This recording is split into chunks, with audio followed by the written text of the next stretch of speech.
이런 말이 있어요. 누구도 좋아하지 않지만 누군가는 꼭 해야 될 말이 있다 하는 말이 있어요. 꼭 해야 될 말인데도 아무도 하지 않는 이유가 뭐냐 그러면 그 말이 서로에게 부담스럽기 때문에 그래요. 하는 사람도 부담스럽고 그 말을 받는 사람도 부담스러우니까 해야 되는데 못하는 거예요. 그런데도 누군가는 꼭 그 말을 해야 되는 이유는 뭐냐 그러면 그 말 없이는 한 걸음도 앞으로 나아갈 수가 없기 때문에. 크리스찬에게 이 꼭 해야 되지만 누구도 좋아하지 않을 말이 뭔가 제가 생각을 해봤는데 그게 뭐 같아요? 전도가 아마 그럴 거예요. 전도라는 말이 그렇게 부담스러운 거예요. 뭔가 이렇게 권면을 하기도 좀 그렇고, 누군가는 꼭 해야 될 말인데 서로 부담이 되어서 대부분 하지 않는 영혼 구원의 증인이 되어야 된다는 한 말을 제가 3주 전에 하고 오늘 또 합니다. 부담이 되죠. 듣는 여러분도 부담되지만 하는 저도 보통 부담이 되는 게 아니에요. 그럼 이렇게 얘기할 수 있죠. 목사님 안 하면 되잖아요. 근데 이걸 안 하면 교회도 존재 목적이 없고요. 우리도 신앙생활 제대로 하는 게 아닌 거예요. 그래서 이 얘기는 꼭 해야 되는 거예요. 오늘 우리가 이 귀한 말씀 듣고 우리가 예수님의 증인 되기로 다짐하고 결단하는 그런 복된 시간 되기를 소망합니다. 3주 전에 제가 오늘 제목으로 우리는 모두 예수님의 증인입니다 그랬어요. 그때는 영혼 구원을 위해서 우리가 무엇을 해야 되는가 하는 것을 나누었어요. 제가 그때 3단계로 얘기를 했는데 첫 번째가 뭐냐면 전도할 대상인 오이코스를 찾아야 된다 그랬어요. 지금 여러분 앞자리에 오이코스 이름이 있죠. 많아요. 이게 1100명입니다. 그리고 우리 본당 그 밑에 복합공간 그 벽에 가면 이번에는 십자가로 그 1100명의 이름을 다 기록을 해뒀어요. 그렇게 우리가 오이코스를 찾았습니다. 둘째, 작정한 오이코스에게 하나님의 마음을 쏟아야 된다 그랬어요. 누구 마음이라고요? 하나님의 마음이에요. 여러분, 내 마음 쏟으면 내가 하고 싶은 대로 하면 되는 거예요. 하다가 하기 싫으면 안 하면 돼요. 내 마음이니까요. 그런데 주님이 뭐라고 하느냐? 네 마음이 아니라 내 마음을 쏟아라 그래요. 그때 우리가 탕자 비유를 말씀을 드렸어요. 아들이 집을 나갔을 때부터 아버지는 돌아올 날까지 기다린 거예요. 그게 아버지의 마음입니다. 그래서 우리가 오이코스에게 하나님의 마음을 쏟아야 된다 그랬어요. 셋째, 자신이 오이코스에게 하나님의 마음 쏟고 있음을 자신이 가장 귀하게 여기는 시간과 물질을 들여서 보여주라 그랬습니다. 이게 오이코스에게 감동을 주는 거예요. 이게 오이코스 전도예요. 오이코스를 작정하고 그들에게 하나님의 마음 가지고 나의 시간과 물질을 쏟는 것 쉽지 않죠. 근데 우리가 지금 하고 있습니다. 열심히 하고 있어요. 열심히 하면 열심히 한 만큼 좋은 결과가 나올까요? 안 나올까요? 이분은 나와요 그러더라고요. 그건 이제 뭘 안 해본 거예요? 전도 안 해본 거예요. 내가 안 해서 그렇지 하면 니보다 잘해 그런 사람이 있습니다. 우리 미국에서 공부할 때 박사 준비를 할 때 이제 GRE를 해요. 할 때 열심히 하고 있으면 어떤 목사님 와서 그래요. 내가 안 해서 그렇지 하면 금방 끝낸다 이거야. 그 사람들요 주님 다시 오실 때까지 끝을 못 내요. 왜? 안 해봐서 그래요. 안 해봤어. 전도를 열심히 해본 분은 알아요. 생각한 만큼 열매가 없어요. 쏟고 노력한 만큼의 결과가 없어요. 그래서 마음이 상하고 때로 상처를 받는 거예요. 어떤 분들은 이렇게 열심히 해도 안 되면 안 하는 게 좋지 않냐 이렇게 얘기하기도 합니다. 그래서 오늘은 마음의 상처와 이 상함을 뛰어넘는 방법. 어떻게 하면 우리가 그렇게 하고 풍성한 열매를 맺을 수 있을 것인가 하는 방법을 살펴봅니다. 결론부터 말하면 우리가 온전히 하나님 의지하고 하나님 나라 바라보고 하나님이 영혼 구원의 열매 맺는 거 가능하도록 우리에게 보내주시는 성령 하나님 의지하면 우리가 풍성한 열매를 맺을 수가 있어요.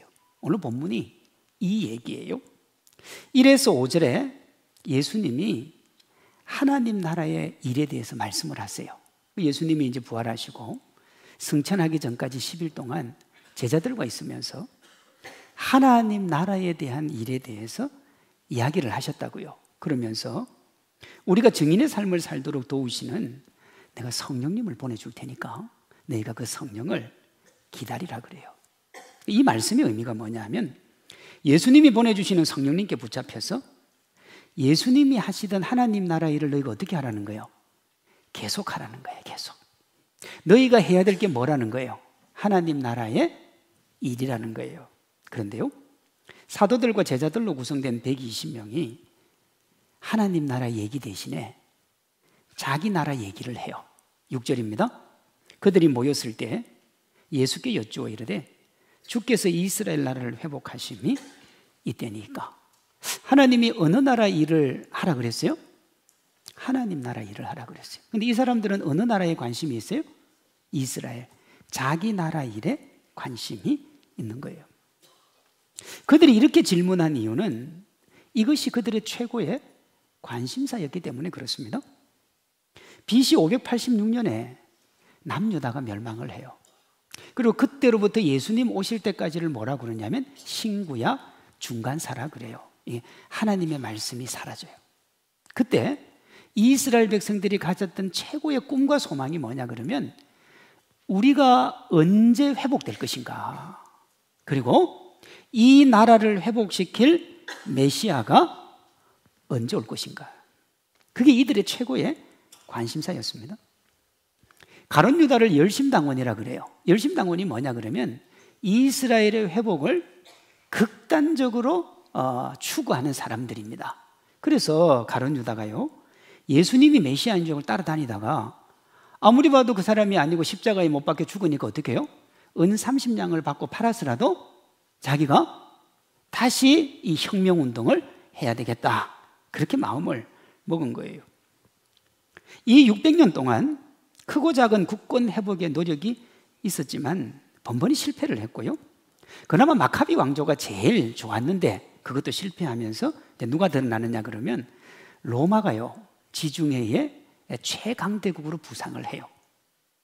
그러니 압제당하는 로마 군대가 성전에 와서 성전을 다 짓밟고 갔기 때문에 이들의 더 큰 소망은 뭐냐 그러면 메시아가 언제 올 거냐, 메시아가, 그들의 구원자가.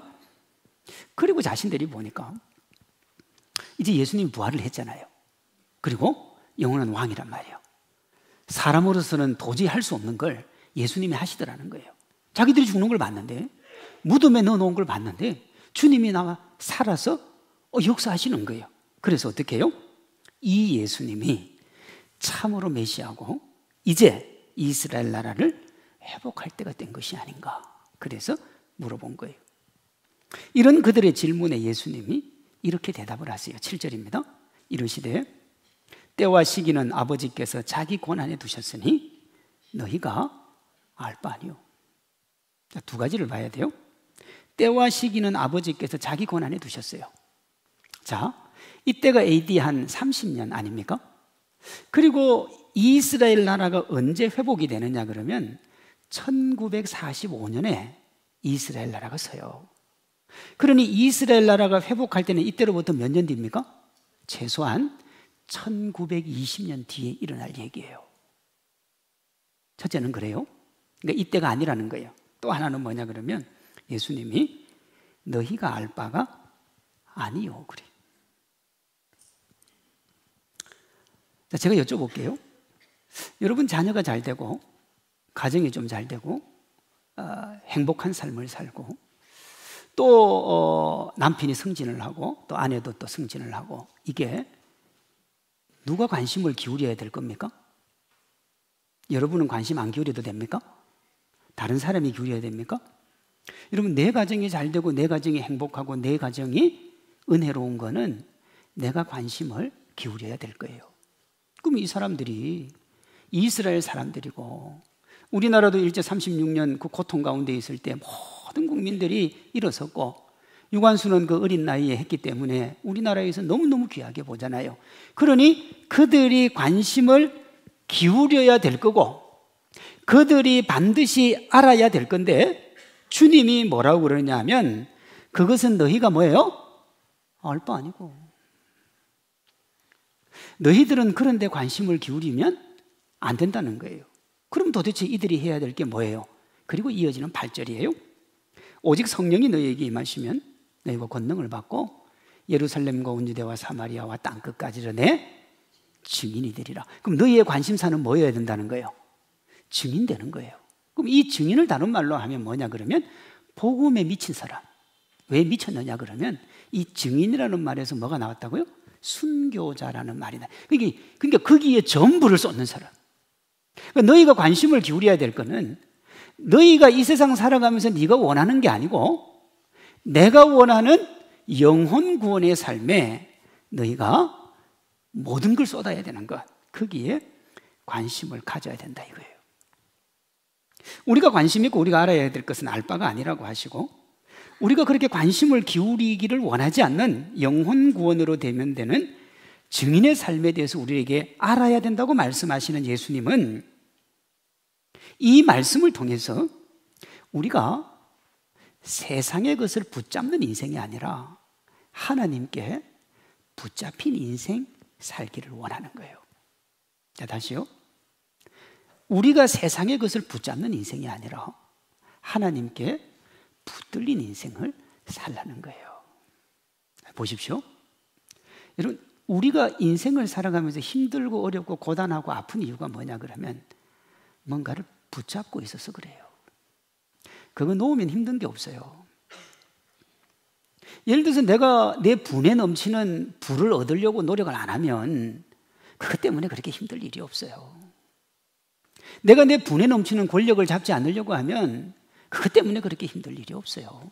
그런데 그거 붙잡고 안 되는 거 붙잡고 자꾸 이루려고 하니까 고단하고 힘이 드는 거예요. 붙들려 살면 행복한 거예요. 그럼 이렇게 물어볼 수 있습니다. 그럼 하나님 앞에 붙들려 살면 내가 해야 될 건 누가 책임집니까?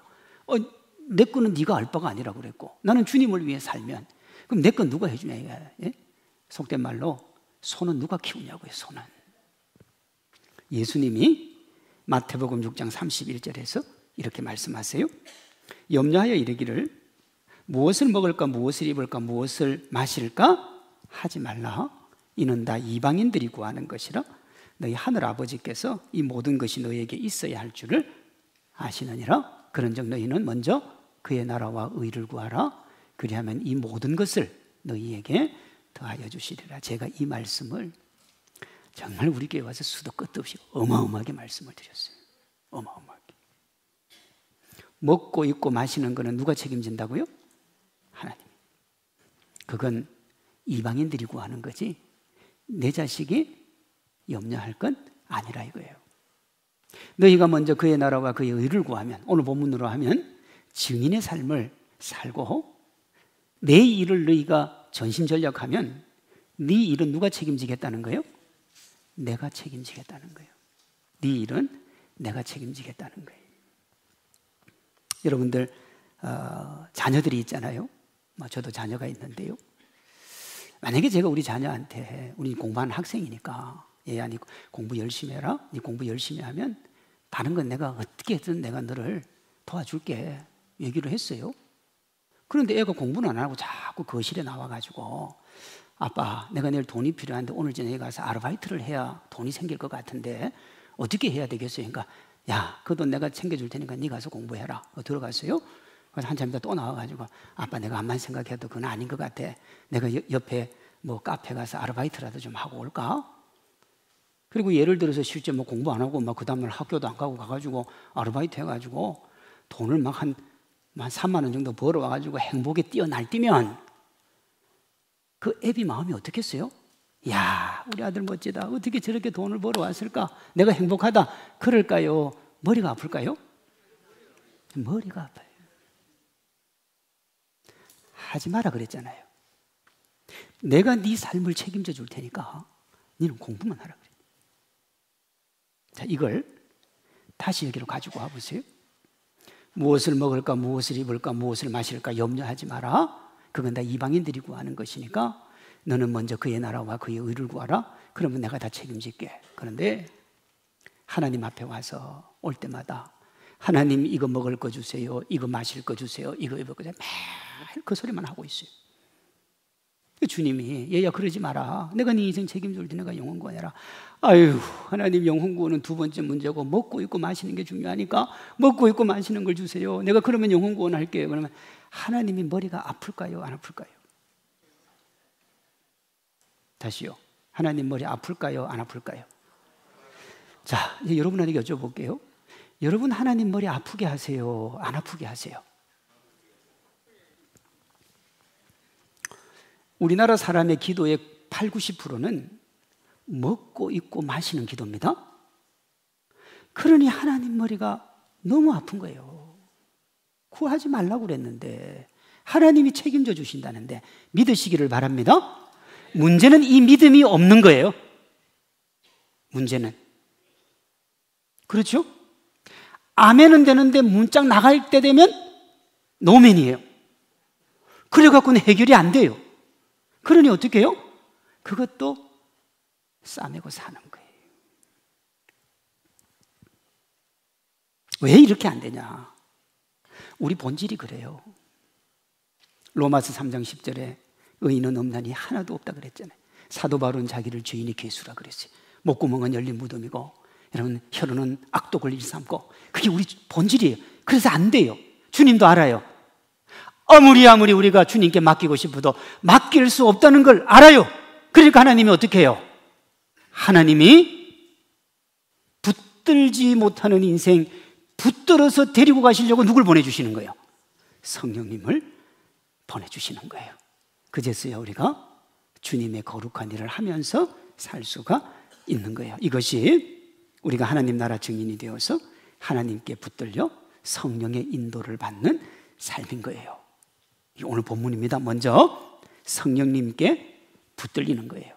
우리는 붙들리지만 성령님은 우리를 뭐 하는 겁니까? 붙들어 주시는 거예요.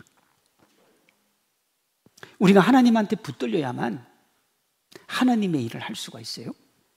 사도행전 오늘 본문 1장 8절이요. 오직 성령이 너희에게 임하시면 너희가 권능을 받고 예루살렘과 온 유대와 사마리아와 땅끝까지 이르러 내 증인이 되리라 그랬다고요. 여러분 예수님 처음 믿으면요 뜨겁습니다. 정말 열심히 해요. 근데 시간이 지나면 어떻게 되느냐 그러면 이게 무뎌져요. 그리고 화석화돼요. 그러면 어떻게 되느냐 그러면 내가 주님을 위해 안 하는 게 당연하고 하면 뭐예요? 대단한 일을 한 거예요. 하면. 그래서 하고 생색을 냅니다. 내가 주일 예배도 왔는데 내가 새벽 기도도 왔다. 생색을 내요. 그렇게 되면 어떻게 되느냐 그러면 오늘 같이 이제 영혼 구원하자 그러면 목사님 왜 나한테 그 강요하세요? 영혼 구원은 강요를 해야 돼요? 하지 말아야 돼요? 해야 돼요. 제가 안 하면요 직무유기예요. 직무유기. 아이고 목사님 다른 교회 어떤 교회 목사님은 평생 가도 전도 얘기 안 한다는데요. 이제 죄송한 얘기인데 그분 천국에 갈 수 있을까요? 제가 볼 때는 아주 퀘션 마크예요. 왜냐? 에스겔서에 나오잖아요. 네가 주변에 죽어가고 있는데 복음을 전하지 않으면 그 죄값은 내가 네한테 물을 것이고 네가 복음을 전하면 막 그 사람이 어디 되든지 간에 내가 책임을 안 묻는다 그랬다고요. 그러니 여러분 이 영혼 구원은 당연한 거예요. 당연한데 우리가 성령의 능력을 받지 않으면 어떻게 되느냐 그러면 수영구는 고사하고 남천동도 넘기가 어렵습니다. 유대와 사마리아와 땅끝까지는 내 증인되리라 그랬잖아요. 그런데 남천동도 못 넘어가요. 못 넘어간다니까요. 뭐가 없으면요 성령의 능력이 없으면. 그리고 기본적으로 우리가 열심은 좋은 거죠. 그러나 그 열심은요, 결과가 좋을 때는 시너지 효과를 일으키지만 결과가 자꾸 안 나오면 어떻게 됩니까? 침체에 빠집니다. 그러니 우리 힘으로는 안 되는 거예요. 그래서 하나님께서 우리를 붙들어 주시는 거예요. 뭘로요? 성령님으로. 우리 사랑하는 성도님들, 우리 성령님께 붙들리는 멋진 하나님의 사람들 되시기를 바랍니다. 우리가 그렇게 붙들리면 어떻게 되느냐? 성령님께서 우리의 삶을 인도해 가시는 거예요. 내가 내 삶을 살아가고 내가 내 길을 걸어갈 때는 너무 고단하고 힘들잖아요. 힘들어요, 여러분. 사람들이 다 웃는 것 같이 우리가 행복해 보이는 것 같아도 그게 행복이 아닙니다. 그 안에는 고단함이 있고 아픈 게 있는 거예요.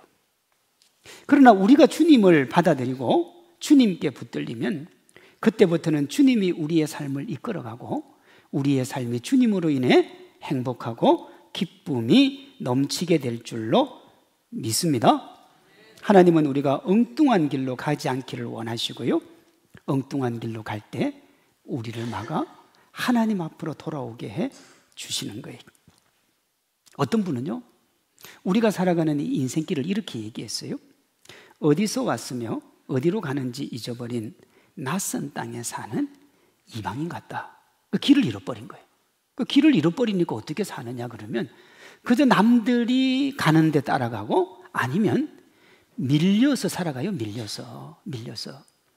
요즘은 제가 모르겠는데 예전에 이 중국 관광객들이 우리나라 정말 많이 올 때요, 명동에 가면 거의 발 디딜 틈이 없었어요. 제가 그때 한번 명동을 가봤는데 이 명동은 명동역에서 지하철을 딱 올라오면 바로 이 명동대로예요. 거기 딱 올라서서 서 있으면 나도 모르는 새 저 끝에 가 있어요. 왜 그러냐 그러면 끊임없이 밀려 올라와요, 이 지하철에서. 그럼 가만히 있어도 이 길이 좁기 때문에 이 사람이 계속 밀어요. 밀면 나도 모르는 사이에 저기 와 있다니까요. 그럼 내가 가고 싶은 데는 어떻게 해요? 끝까지 갔다가 다시 뒷골목으로 가야지 옆으로 갈 수가 없어요. 밀려 살아가는 인생이. 그리고 목적지에 도착을 해보면 이게 내가 원래 이 길을 오려고 왔나 그렇다니까요. 인생이 그렇습니다. 열심히 살고 최선을 다해 살고 잘 사는 것 같은데 인생 끝에 가보면 야, 이게 내가 제대로 산 게 맞나 그렇게 되는 거예요. 이 불안함과 이 답답함을 새롭게 해주시고 이기게 해주시는 분이 누구라고요? 성령님이에요. 바른 길을 누구보다도 잘 아시기 때문에 그 바른 길로 우리를 인도하신다고요. 그러니 저와 여러분이 성령께 붙들려서 성령이 인도하시는 삶을 살아야 될 줄로 믿습니다. 그리고 영혼 구원도 마찬가지예요.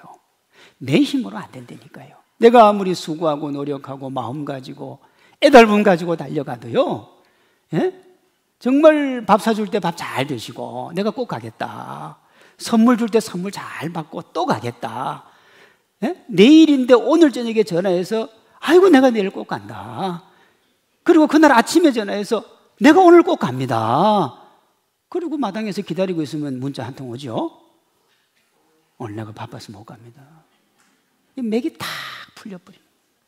예, 아마 열심히 하신 분들은 그런 경험들이 있을 거예요. 이걸 뛰어넘는 방법이 뭐라고요? 주님께 붙들리는 거예요. 내가 붙들리면 내가 붙들고 있는 오이코스도 우리 성령님께서 붙들어 주실 줄로 믿습니다. 그러면 하나님이 붙들고 오기 때문에 어떻게 답이 없어요? 답이 없어요. 그렇게 하나님께서 역사하시는 거예요. 성령의 임재와 권능을 받으면 예루살렘, 유대, 사마리아 땅끝까지 이르러 예수님 증인 될 수 있다는 말은 성령 임재 못 받으면 예수님 증인 되기가 어떻다는 거예요? 어렵다는 거예요. 하나님 나라 일은 우리 힘으로 안 됩니다. 우리 힘으로 안 돼요. 아무리 하나님의 영광을 외치고 틀림없이 이게 하나님의 일이라고 말해도 그게 하나님의 뜻하고 다를 수가 있는 거예요. 사도 바울이 그랬잖아요. 내가 아시아에서 복음 전하기를 그렇게 하나님의 일을 외쳤는데 성령님께 딱 붙들리니까 어디로 가요? 유럽으로 가잖아요. 유럽으로. 그게 하나님께 붙들린 사람이에요. 하나님의 은혜로 살아가는 사람이에요. 여기 사도행전 1장 뒤쪽에 보면 이 오순절 성령의 임재가 임합니다. 그 성령이 임재하고 난 다음에 베드로가요 첫 설교를 해요. 그러니까 그 사람은 이 영혼 구원을 하려고 복음을 전한 게 아니에요. 왜냐? 내가 만난 주님을 너무너무 전하고 싶었던 거예요. 저 사람들이 주님을 모르니까. 그렇게 첫 설교를 했을 때 몇 명이 돌아와요? 3,000명이 돌아와요. 이 상상 초월의 인구. 3,000명. 두 번째는요? 5,000명 돌아와요. 5,000명. 베드로가 그걸 생각했느냐? 그렇지 않습니다. 그저 하나님이 주시는 성령의 뜨거움에 감동을 해가지고 그 뜨거움으로 복음을 전한 거예요. 전하니까 어떻게 해요? 하나님이 구원할 자를 데리고 온 거예요. 그것이 성령에 붙들린 사람들이 하는 일인 거예요. 이번 오이코스 축제에 저와 우리 모든 성도님들이 이 은혜와 축복 맛보시기를 소망합니다. 그러면 여러분 앞으로 전도 하지 말래도 해요. 왜? 하나님의 역사를 봤으니까. 8절은 성령님께 붙들리고 성령님의 인도를 받는 크리스찬의 정체성을 뭐라고 그러냐면 예수님의 증인이라 그래요. 증인은 증인인데 누구의 증인이라고요? 예수님의 증인이에요. 그 증인은 두 가지를 가져야 되는데 하나는 예수님의 증인이니까 예수님의 구원 사역을 분명하게 알아야 돼요. 아는데 지식으로 알아서는 안 돼요. 이때 안다는 뭐냐 그러면 아담과 하와가 같이 잠을 잤다. 그게 아는 거예요. 이걸 다른 말로 하면 주님을 인격적으로 아는 거예요. 인격적으로. 그 주님과 내가 개인적으로 아는 거예요. 제가요 지금 대통령 후보로 나오려고 하는 모든 분을 제가 다 알아요. 제가. 예? 근데 그 사람들 중에 나를 아는 사람은 아무도 없어요. 이 아는 걸 안다고 안 한다고요.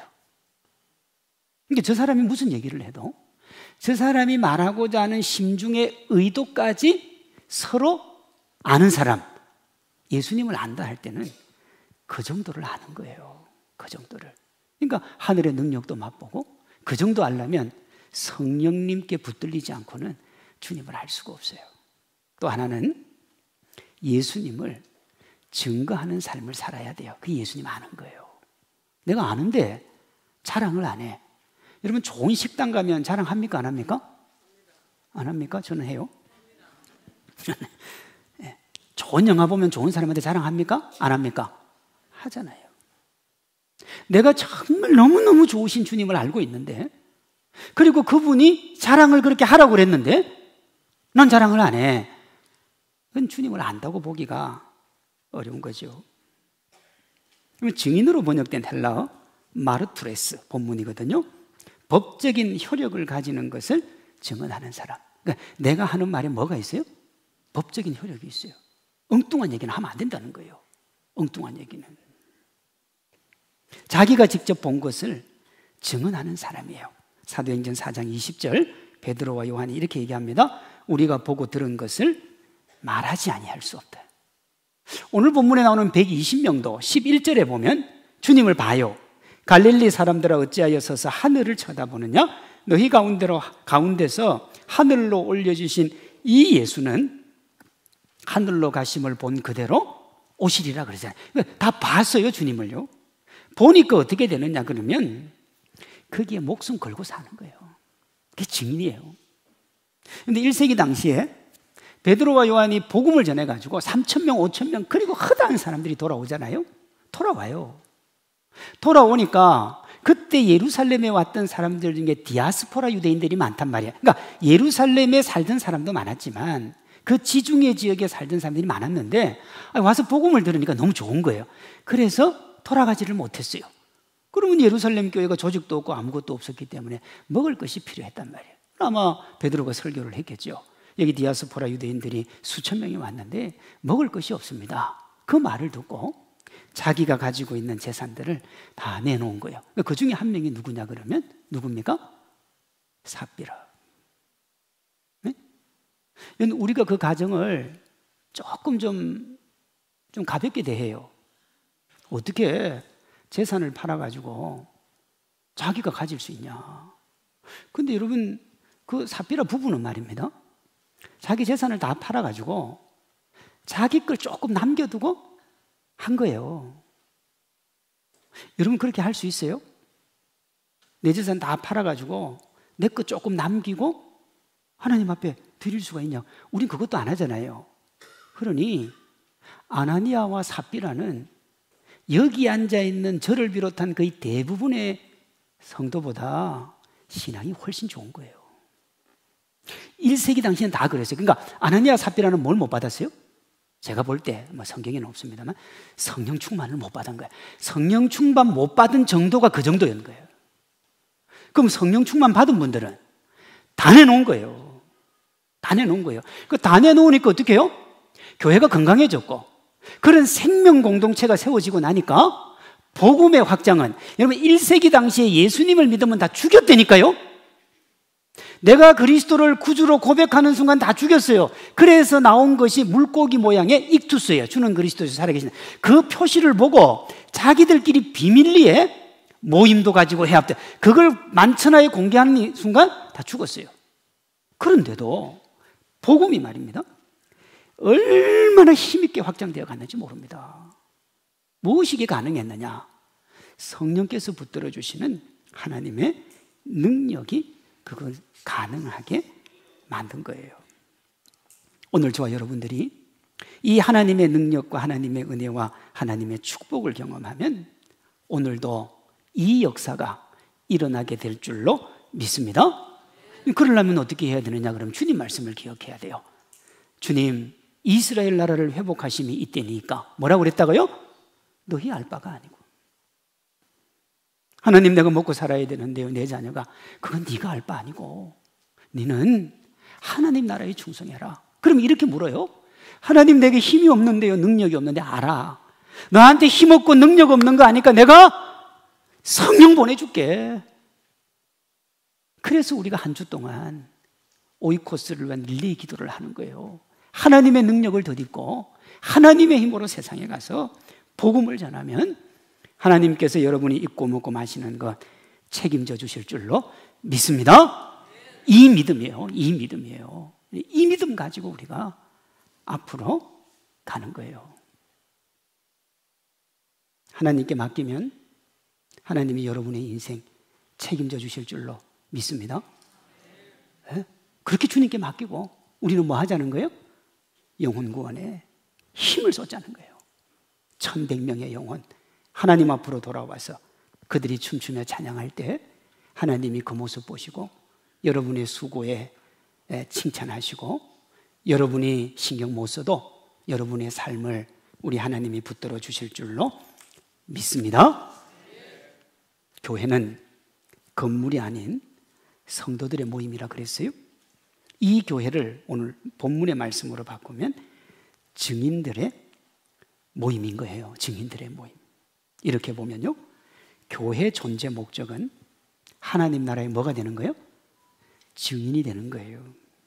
누가복음 24장 46절에서 예수님이 이렇게 말씀하세요. 또 이르시되 이같이 그리스도가 고난을 받고 제3일에 죽은 자 가운데서 살아날 것과 또 그의 이름으로 죄사함을 받게 하는 회개가 예루살렘에서 시작하여 모든 족속에게 전파될 것이 뭐 됐다고요? 기록되어 있어요. 우리도 오늘 사도행전 1장 8절에서 너희가 성령 받으면 유대와 사마리아와 땅끝까지 내 뭐가 된다고 그랬어요? 증인이 될 것을 기록으로 봤잖아요. 근데 그 다음에 24장 48절에 주님이 이렇게 얘기해요. 너희는 이 모든 일의 증인이래. 그 기록된 걸 누가 하라는 거예요? 너희가 하라는 거예요. 주님 명령이에요. 너희가 하라는 거예요. 네 힘으로 못하니까 내가 성령을 보내줄 테니까 성령님의 붙들림 가운데서 네가 증인이 되라는 거예요. 이렇게 나가면 세상 어떤 힘과 권세도 하나님의 나라를 막을 수가 없어요. 왜 못 막냐? 이 마르투스라고 하는 증인, 이 말에서 뭐가 나왔다고요? 순교자라는 얘기가 나왔다. 이걸 우리말로 하면 영혼 구원에 목숨 건다 이 소리예요. 그럼 여러분 보세요.